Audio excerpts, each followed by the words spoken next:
Ces derniers temps, deux décisions prises au Vatican ont fait crier au scandale même aux fidèles les plus patients. Ces gestes ont été présentés comme des gestes d'ouverture et de dialogue, mais beaucoup les voient comme le signe d'une Église de plus en plus disposée à faire des compromis, même au prix d'oublier le Christ. Restez avec nous, car ce qui se passe risque de changer à jamais le visage de l'Église catholique. Ces derniers jours, un incident curieux et inquiétant a attiré l'attention des médias, obligeant même le Vatican à fournir une explication officielle. Tout cela découle d'un détail apparemment secondaire, mais d'une énorme portée symbolique. La décision du Saint-Siège d'accorder un espace de prière à des érudits appartenant à une religion qui, dans ses franges les plus radicales, n'a jamais caché son intention de conquérir Rome et de faire flotter son drapeau sur le dôme. Un choix qui, pour beaucoup de croyants, sonne comme une provocation, un geste d'ouverture excessive confinant à l'incrédulité. La nouvelle, d'abord discrètement diffusée, a fait un nouveau bruit lorsque des journaux laïques ont commencé à interroger directement les responsables du Vatican. Ce qui aurait dû être un geste d'hospitalité s'est alors transformé en scandale médiatique et spirituel. Les réponses officielles, loin de clarifier la question, ont soulevé d'autres questions plus profondes. Jusqu'où le Vatican est-il prêt à aller au nom du dialogue interreligieux? Et à quel prix pour sa propre identité? Le fait, confirmé officiellement par le vice-préfet, le père Giacomo Cardinali, n'est pas le résultat de rumeurs ou de suppositions, mais une décision concrète prise en réponse aux demandes de certains chercheurs islamiques qui fréquentent la bibliothèque à des fins d'études. Le prélat lui-même a expliqué que la salle avait été aménagée avec un tapis orienté vers la Mecque pour permettre aux érudits d'effectuer leurs prières quotidiennes. Un choix qui, au-delà du geste lui-même, soulève de profondes questions sur le sens et les limites de l'accueil dans les murs les plus symboliques du christianisme. Le lieu qui abrite des manuscrits millénaires, des textes sacrés et des œuvres relatant 2000 ans de foi catholique devient désormais aussi un lieu de prière pour ceux qui ne professent pas le Christ. Ce n'est pas un détail négligeable, car la bibliothèque apostolique, fondée en mai 475 par Sixte IV, représente le cœur du savoir ecclésiastique, la mémoire vivante de la civilisation chrétienne. Le vice-préfet, dans des termes qui ont laissé de nombreux fidèles perplexes, a défini la bibliothèque comme l'institution la plus laïque du Vatican. Une déclaration qui, venant d'un clerc, apparaît comme une déclaration programmatique. La connaissance et la foi ne marchent plus ensemble, mais sur des chemins parallèles. En effet, qualifier la bibliothèque apostolique du Vatican d'institution la plus laïque du Saint-Siège a été une gifle symbolique pour de nombreux fidèles qui considèrent chaque mètre carré du Vatican comme un terrain consacré.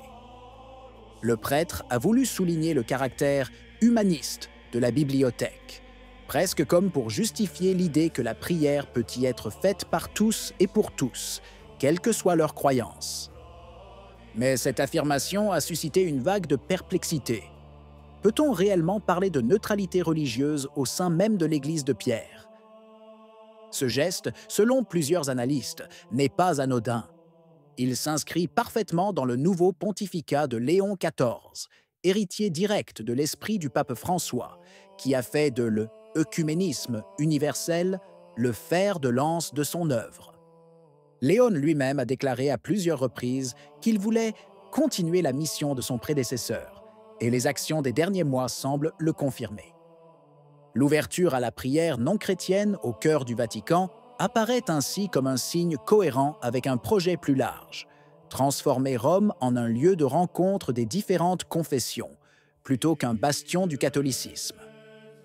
Dans ce climat de tension doctrinale et de confusion pastorale, un autre épisode à forte valeur symbolique a retenu l'attention du monde, la visite du roi Charles III au Vatican et l'accueil qu'il a reçu du pape Léon XIV. Pour la première fois depuis la rupture anglicane, un souverain britannique a prié publiquement avec un pontife romain. Un événement présenté comme historique, un geste de réconciliation qui, du moins en apparence, vise à guérir une blessure vieille de plusieurs siècles. Mais derrière la solennité des déclarations officielles, de nombreux catholiques ont perçu un sous-texte ambigu, presque une continuité entre deux mondes qui se considéraient autrefois comme irréconciliables. Le pontife décerne à Charles le titre de frère royal de Saint-Paul et lui réserve une place d'honneur dans la basilique dédiée à l'apôtre, lieu même où se tint le Concile Vatican II. Un détail qui n'a pas échappé aux observateurs les plus attentifs. Ce lieu, chargé de mémoire théologique, devient aujourd'hui le théâtre d'une nouvelle forme d'œcuménisme, plus politique que spirituel.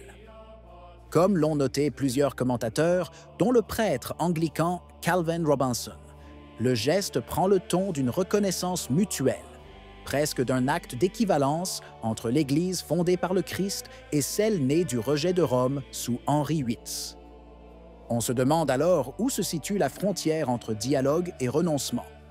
Certes, la rencontre peut être interprétée comme un signe de courtoisie diplomatique.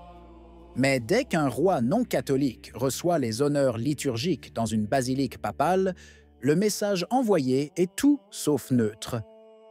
La vérité, qui devrait être proclamée, est au contraire enveloppée d'un langage de tolérance mutuelle au relent de compromis. L'unité pour laquelle les martyrs sont morts semble réduite à un geste cérémoniel, dénué de toute conversion et donc de toute substance. L'archevêque Carlo Maria Vigano, une voix désormais isolée, mais de plus en plus suivie par les fidèles qui se sentent perdus face au cours actuel de l'Église, a commenté avec dureté la rencontre entre Léon XIV et Charles III. Dans une réflexion diffusée sur les chaînes catholiques indépendantes, l'ancien nonce a qualifié la cérémonie de « prière œcuménique » sous la bannière de l'environnementalisme, dénonçant la transformation du message chrétien en un langage politique mondial. Selon Vigano, le dialogue entre le pontife et le souverain anglican n'était pas fondé sur la foi au Christ, mais sur une adhésion commune à un « nouveau credo planétaire », inspiré de l'Agenda 2030 et de l'idéologie du Forum économique mondial.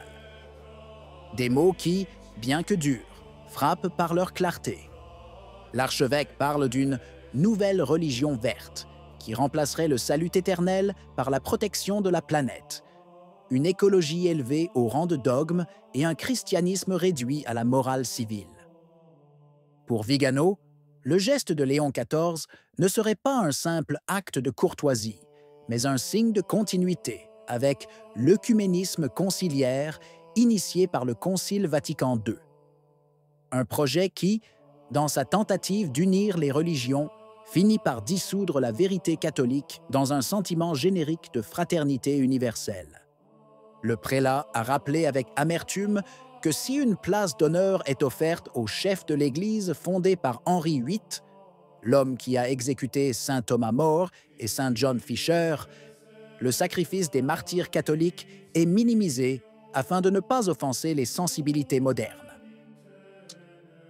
Autrefois, écrivait-il, aucun pontife n'aurait pu imaginer accueillir avec les honneurs quelqu'un qui avait rompu la communion avec Rome. Aujourd'hui, cependant, nous préférons célébrer l'harmonie plutôt que la vérité. Pour de nombreux fidèles, les paroles de Vigano ne sont plus une voix de dissidence, mais un cri d'alarme. Elles reflètent une peur croissante, que l'Église, dans son désir d'être aimée par le monde, finisse par se perdre, en remplaçant la croix par le slogan de « prendre soin de la création » et l'Évangile par un agenda de sensibilité mondiale. Qu'en pensez-vous? Si vous avez aimé la vidéo, laissez un commentaire. Amen. Que Dieu vous bénisse.